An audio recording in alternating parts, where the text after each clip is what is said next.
A Hermit in the Himalayas by Paul Brunton. Chapter 2. One day, a scientist will give us the mathematics of slumber, working out to precise fractions the ratio of the degree of fatigue to the period of unconsciousness. But whatever ratio he produces for the delectation of the curious, I am certain he will need to revise his figures in the case of the dwellers on the Himalayan highlands.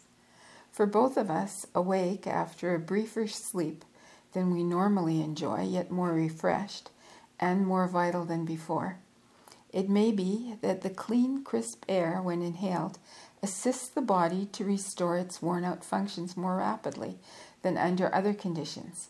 At any rate, we set about the day's activities at an early hour and light a lamp whilst awakening the coming of the dawn, when the peaks will show indistinctly against the dark blue sky, and the rays of the rising sun will then tinge the snow line.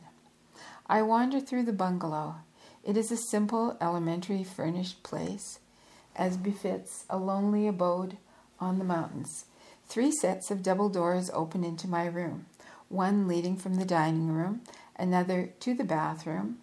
No tiled walls and porcelain bath affair, this, but just a bare room holding a zinc tub for cold water. Oh my. And the third opens directly on the forest. Light enters through glazed panels in the last door. So this is to be my new home. Suddenly I remember a warning hint that it is haunted, but I take the thought lightly. Even if it was once justified, it cannot be now. I am ready to believe that the departed did show himself in a faintly phosphorescent form once or twice in an effort to retain his foothold on this familiar earth, but I am not ready to believe that he is still here. No ghost can flourish long in this healthy mountain air, nor exist without becoming miserably lonely and utterly bored by the lack of appreciation. What encouragement can a poor ghost expect in this lonely dwelling shut up, unused as it is for the past few years at a time? A self-respecting ghost needs an audience, and what audience can he expect here unless it be the pine trees, the shaggy bears, or the penetrating winds? No, he needs company, society, if he is to keep his nerves in order. I am sure that I shall find the warning groundless. And of what shall my activities consist? The principal one is just sitting still. I am quite serious. It is indeed, I must admit, a queer kind of work, the queerest which I have yet undertaken ever since my ship weighed anchor and turned its bow from the British shore. It is certainly not the kind for which anyone will care to pay me a single rupee in remuneration. Yet that is the absolute truth, the sole purpose of my cutting adrift from the generality of men and settling for a while in this unfrequented Himalayan kingdom. I expect no excitements, no hair-raising situations, no perils in this new adventure of mine. A mixture of different feelings passes through me. At one and the same time, I am exhilarated, awed, and reassured. Exhilarated because I believe some part of me belonged here, as indeed dwelt happily here in some former earth life. Awed because I remember that there are more than 60 peaks in the grand chain of the Himalayas, over 25,000 feet high, that the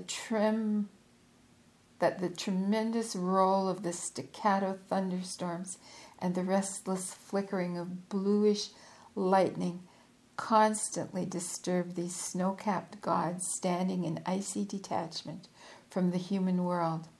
Reassured because, although nature is notoriously inhospitable to man in these regions, a sense of divine protection imperiously sweeps away every fear as it arises. It will be hard amid these eternal mountains to appreciate the value of time, and consequently to let the mind rush restlessly about. Quote, "Be still and know that I am God." End quote. That is the phrase from the Hebrew Bible. It bids me to go to the Himalayas, not as an explorer, nor as a researcher, but simply to cease my external activities and to tranquilize my mind to the point of utter placidity. I am not even to continue my ancient labors of self-conscious meditation. It counsels but just to be still. I am to seek no outer adventures, not even any inner ones. I am to take nature as my tutor, to merge my spirit into the absolute silence of her surroundings, and to let every thought lapse away into mere nothingness. I am to become a living paradox, seeking attainment of a higher order of being by the curious method of making no effort. In short, the psalmist saying, which I am obeying like an injunction, is to be taken in its literal fullness. So in my hunger for the divine presence, I set out on my journey northwards, hardly knowing where my feet will come to rest, for the great range of the Himalaya mountains must be close on 1,500 miles in length from end to end. Where in that strange world can I find a spot solitary enough, yet suitable enough to permit me to merge my inner being into its surroundings? From time immemorial, the best of India's yogis, sages, and saints have resorted to the forest-clad ridges of icicle-studded caves of Himalaya to meditate and dwell amid harmonious scenes. It is therefore in line with a good tradition that I imitate their example. My first thought is of icy Mount Himalayas on the Tibetan side. It is the most sacred spot in all of Asia to both the Hindus and the Buddhists of that continent. What Rome is to Catholic Christians, what Mecca is to the Mohammedans, and what Jerusalem is to the Jews, Kailas is to them. It is their mountain of salvation, the home of their gods, the habitation of their angels. Nirvana is enthroned upon its icicles.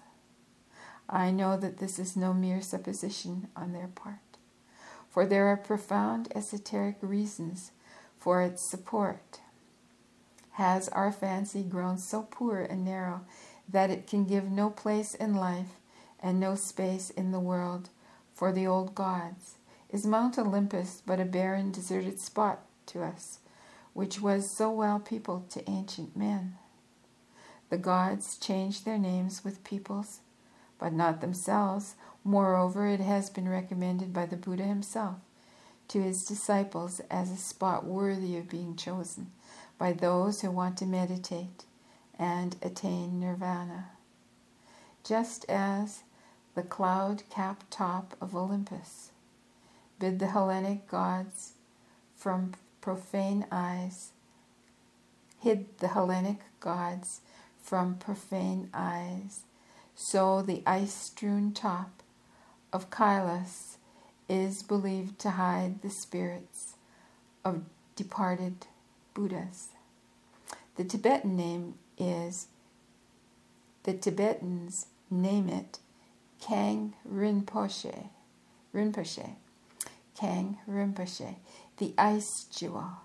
Their famous medieval yogi, Milarepa, practiced his meditations in a grotto on this mountain. There is a pilgrim route through Amora, but I choose a longer, harder route because it is less frequented and more variegated. To travel through its calm solitudes, so far removed from tensions of peopled places, will be to travel into insanity and serenity out of an insane and uneasy world. It is true that there will be certain dangers upon the journey, amidst the wildness of Himalaya, but they trouble me for no more than a moment. I have learnt in the school of first-hand experience that the protective aegis of Providence accompanies the man who sets out upon an enterprise at a bidding higher than his own.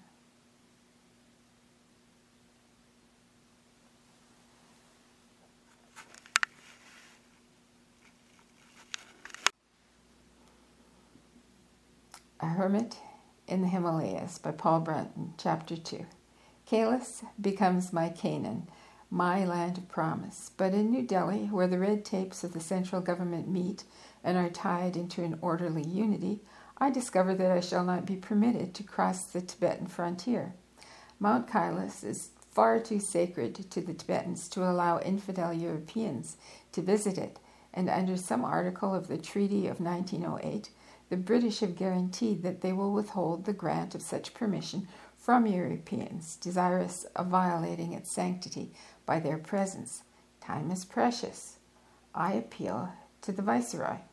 His Excellency has read my book, A Search in Secret India, and as a direct consequence, paid a visit of inspection to Dayal Bagh, Dayalbagh, the cooperative town on a spiritual basis about which I have there written a chapter. Moreover, His Excellency was so pleased with what he saw that the creator of the town, Sahabji Maharaj, was duly knighted when the next year honors list was published. But the reply to my request for special permission is a courteous expression of regret because the Tibetans are so strongly opposed to any European visiting their most sacred spot. I telegraph to the Secretary of State for India in London. I have talked to him about my researches. He has expressed his sympathy, and he knows of my tact, understanding, and discretion in dealing with the religious feelings of Orientals. The reply is frank and sincere. It will be embarrassing to the government to make a request to the Tibetan authorities, which will certainly be refused. Moreover, even the making of such a request to them will do nothing to assist me in performing the journey. The government will be prepared, however, to obtain a permit for me from the Tibetans to cross the frontier and make an expedition from Kalimpong near Darjeeling along the trade route to Lhasa, but only as far as Gyanse and no farther. Gyantse. I am disappointed that the mere color of one's skin should debar one from making a pilgrimage, for that is really what it amounts to Asia's most sacred spot seems to be a fit nemesis for the color prejudice sins of the white race itself.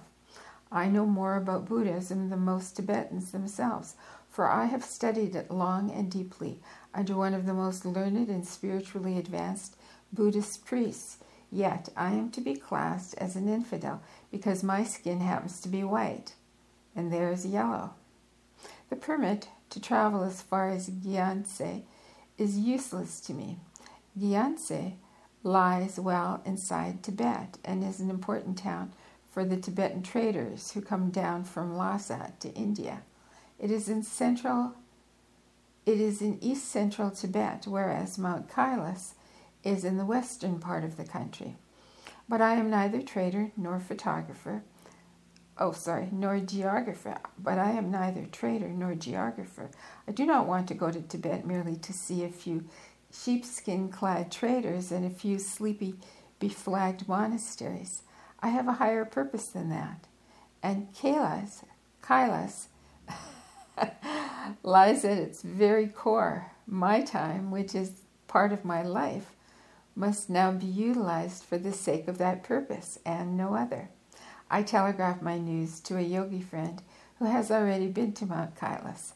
He replies that there is still one way whereby I may make the journey with perfect certainty. His suggestion is that if I disguise myself as a saffron-robed yogi, stain my face and hands an appropriate color, and wear the yellow robe.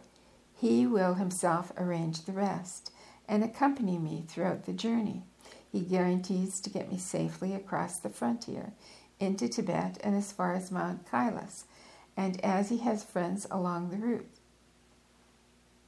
I refuse his offer. I feel it will not be playing the game with the government friends who trust me. The pilgrimage must be made honorably or not at all. Besides, it might lead to awkward political complications. There exists one last hope, one final card, which I have kept up my sleeve. A Tibetan friend who is sympathetic to my work and researches possesses a certain amount of influence in the councils of government of Tibet. He has, indeed, already provided me with letters written and sealed in the Tibetan language introducing me to the head lamas of all the monasteries on my route, and requesting all local officers to assist me in obtaining the necessary fuel and food. So confident is he that I shall be able to make the journey. I have hoped to stay for some time in a monastery situated at the foot of Mount Kailas, and there pursue my meditations in peace. I send him an urgent message explaining what has occurred. The suspense of waiting is eventually brought to an end by a pink telegraphic slip. It reads, "Much regret. Consulted government unable influence Lhasa present juncture due to internal trouble there."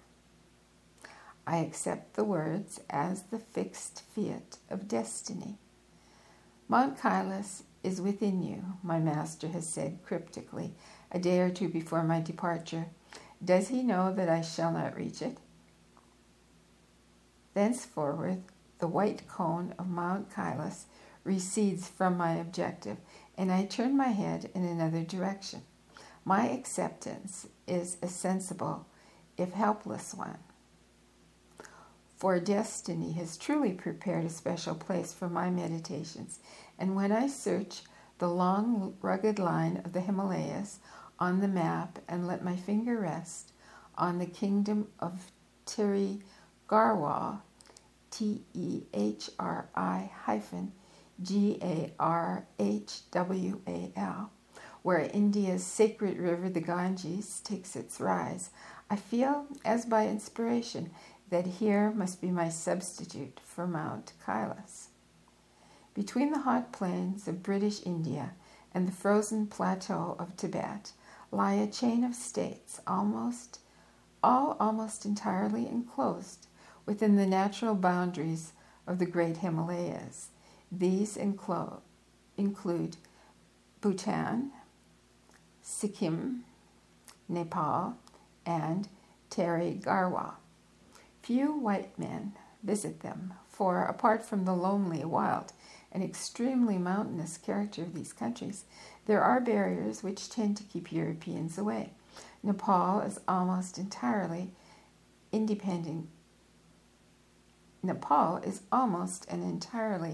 independent kingdom. Bhutan, the same, while Sikkim is a British protected state. Tehri Garhwal, although politically under British protection, has never attracted English residents and remains under its own Maharaja to all intents and purposes, as conservatively Indian as it has been for centuries. It is remote from all railways, no tourist and no tripper yet cheapens this land. Moreover, a special permit is required by any European to enter that part of the state which abuts on Tibet. The difficulties of access and travel, the absence of civilized amenities, the lack of modern transport, and the unfamiliarity of the inhabitants with Western ways are things which keep white travelers away, except perhaps for a few rare and ultra-keen sportsmen intent on hunting wild game. But those are the very things which will now attract me. Moreover, the most sacred shrines of India are here.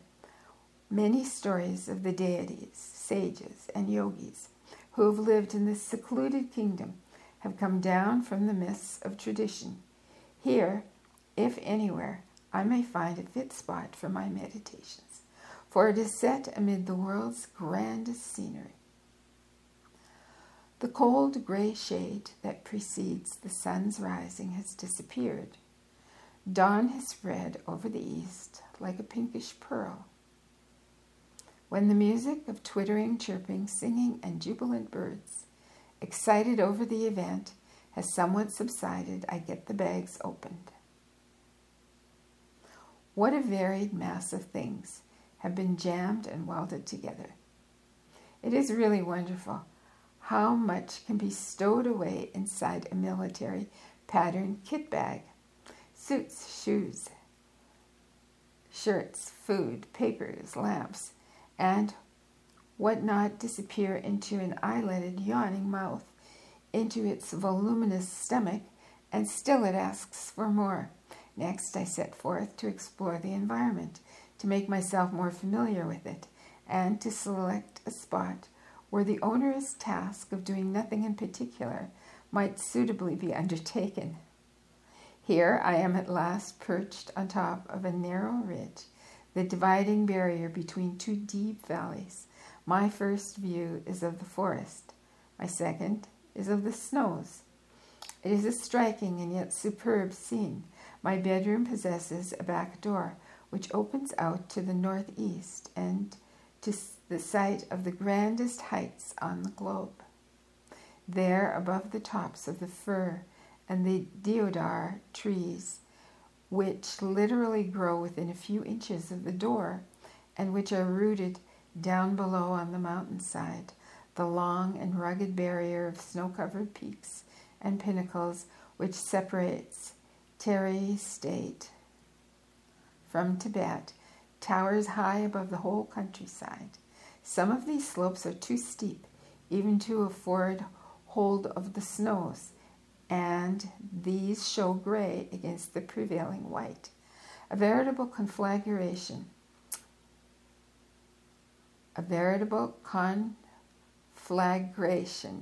of colors blazes across the heavens.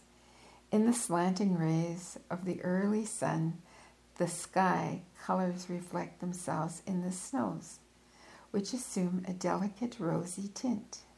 Then tones of pale pink and old gold. Soon they settle, after a few kaleidoscopic changes, into silver-white masses, freely dappled with gray patches of bare rock, which shine transparently like mother of pearl. For 120 miles and out of the range of my vision, more than 1,400 miles beyond, the line of icy heights can be seen in one vast view, stretching to the right and left.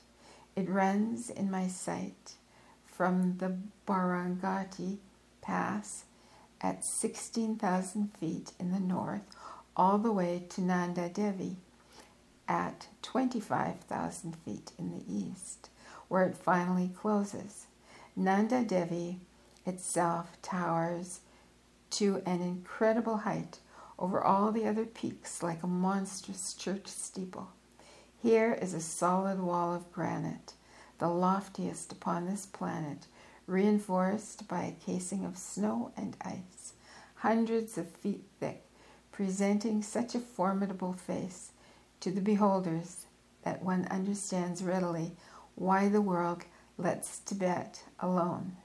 These massive ridges are the Gibraltar of the plateau beyond them. They are impregnable and, except at a few points, impassable. White smoke seems to float off a few peaks as from volcanoes, but it is only the powdered spindrift of feathery snow being driven by the wind across the sky.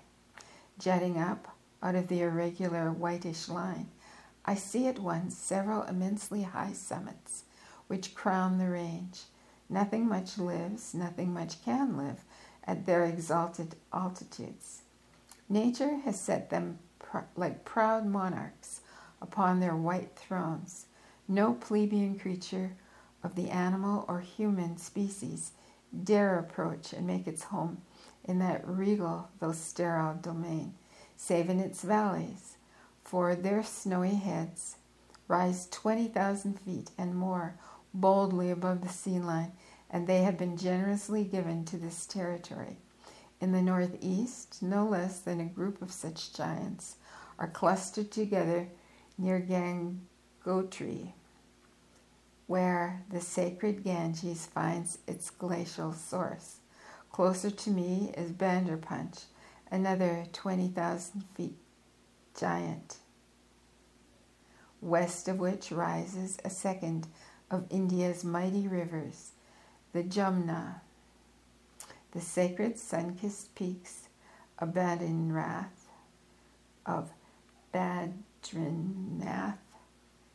Kedarnath, and Srikant continue the jagged skyline and glitter against the cloudless sky. It is a curious and startling thought that a visitor from another planet who is approaching our Earth would notice first of all this serried Himalayan range. For with hundreds of peaks, at least more than 20,000 feet in height, the Himalayas become the most outstanding object on the surface of our own planet. Even the North American Rockies cannot match it, for they possess only a single 20,000 feet mountain, Mount McKinley. Mantled in forest and snow, the heights rise into heaven with a vengeance. No, with a reverence. Let me start the sentence again. Mantled in forest and snow, the heights rise into heaven, them with reverence, with awe and with admiration. But in that blizzard-swept world of deep crevices and dangerous avalanches, of slithering snow glaciers with boulder-strewn wastes and huge hanging ice blocks which stretches to right hand and left, there is no place for someone who wants to sit still, untroubled and undisturbed. The dense forest of straight dark firs and stately deodars stretches away almost from my feet into the deep ravine down below. What luck to have an entire forest of Christmas trees at one's door, and each tree carries a load of gifts upon its needle branches, gifts intangible and invisible maybe, gifts of serenity and quietude. The tops of these towering trees reach almost to my very door, but their roots are 40 or 50 feet down the mountainside. What the firs lack in girth, they make up for in height. They are lordly and grand in their vivid green garments. Lichen coats their barks. The ground is thick with fallen brown fir needles. The creeping plants which entwine themselves around a few of these trunks in front of my door show snow-white blossoms of faintly scented little flowers which brighten the shadowed scene. They spangle the dark foliage like a firmament of shining stars. Among these resilient tree shadows, I may find, doubtless, that the towns cannot give peace, depth, and healing.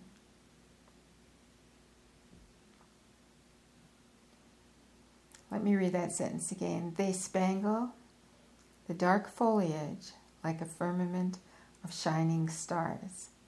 Among these silent tree shadows, I may find, doubtless, what the towns cannot give, peace, depth, and healing. But the gradient is set at an increasingly steep angle, and one can scarcely descend into it without clinging with both arms to each trunk as one passes. Moreover, the sun does not yet penetrate the thick foliage of the innumerable branches. The forest is cold and gloomy, and I, as a sun lover, must bask in the golden rays. Once again I turn away.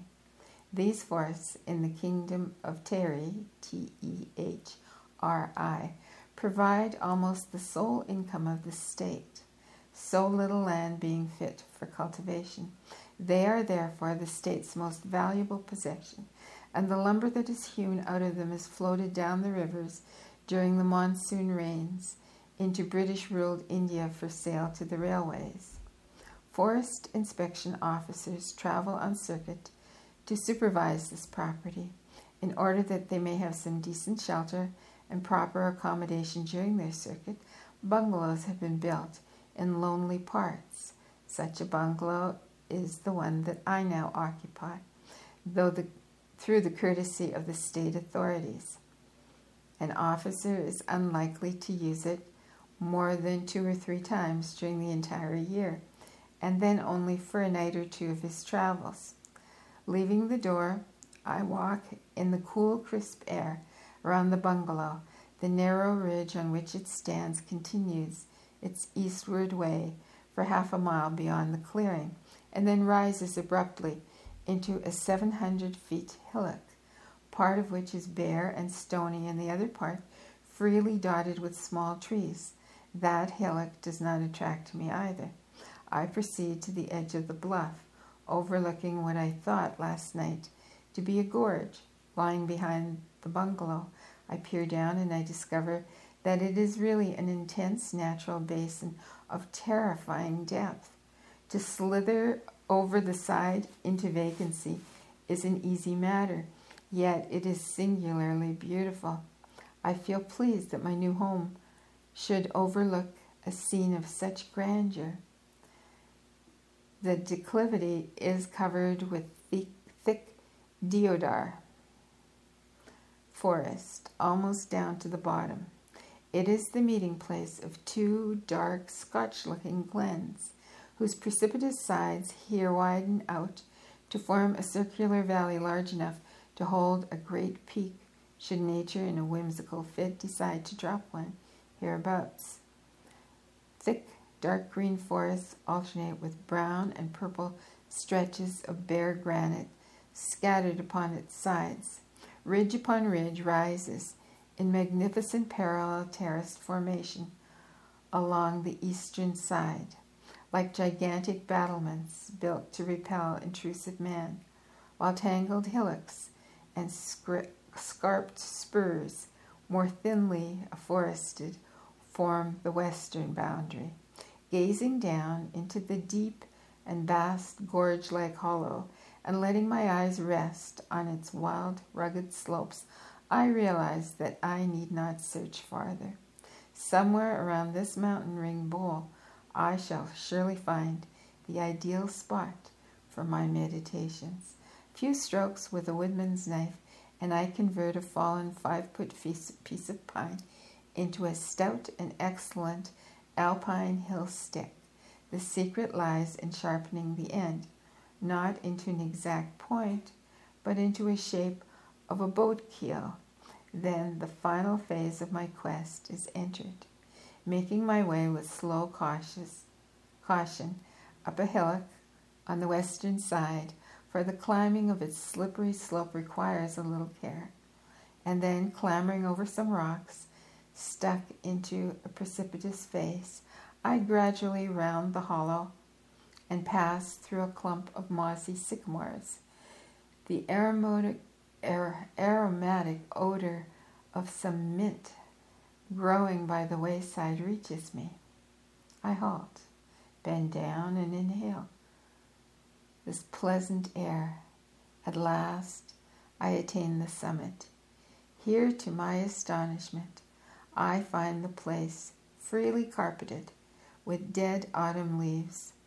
How have they got here?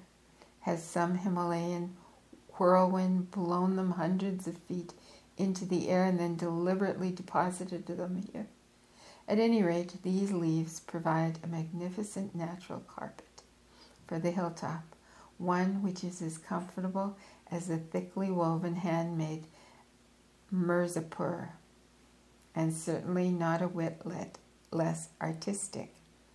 An odd cowslip and a few tiny violets flourish into decorative existence among the leaves. I know that I need travel no farther. The gods have led me to this perfect retreat. The Hindus, like the Tibetans, firmly believe that the Himalayas are the secret abodes of the gods, as well as of those spiritual supermen whom they call the rishis, who today are supposed to dwell there in invisible etheric bodies. Yes, one of them has brought me hither. It may even be that this unimaginably beautiful and secluded spot is his very dwelling place. Enchantment creeps upon me.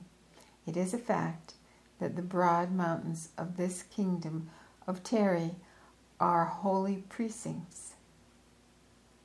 The Hindus believe that these Himalayan shrines, set in the Colossus among mountain ranges, are even more sacrosanct than their holy cities of Benares, Puri, and Nasik.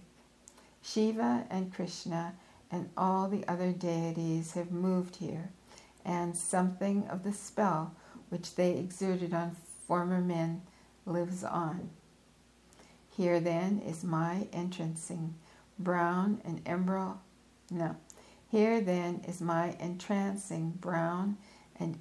mountain sanctuary, and there among the massed leaves my waiting topaz-colored prayer rug. Twice a day at the favored times of dusk and dawn I shall climb its steep face with the aid of my stick, and then settle down to learn how a man might arrive at the art of being still, and perchance even ultimately know God. Himalaya shall be my novitiate for heaven, and in these grand solitudes I may prepare myself for the sublimer solitude of God.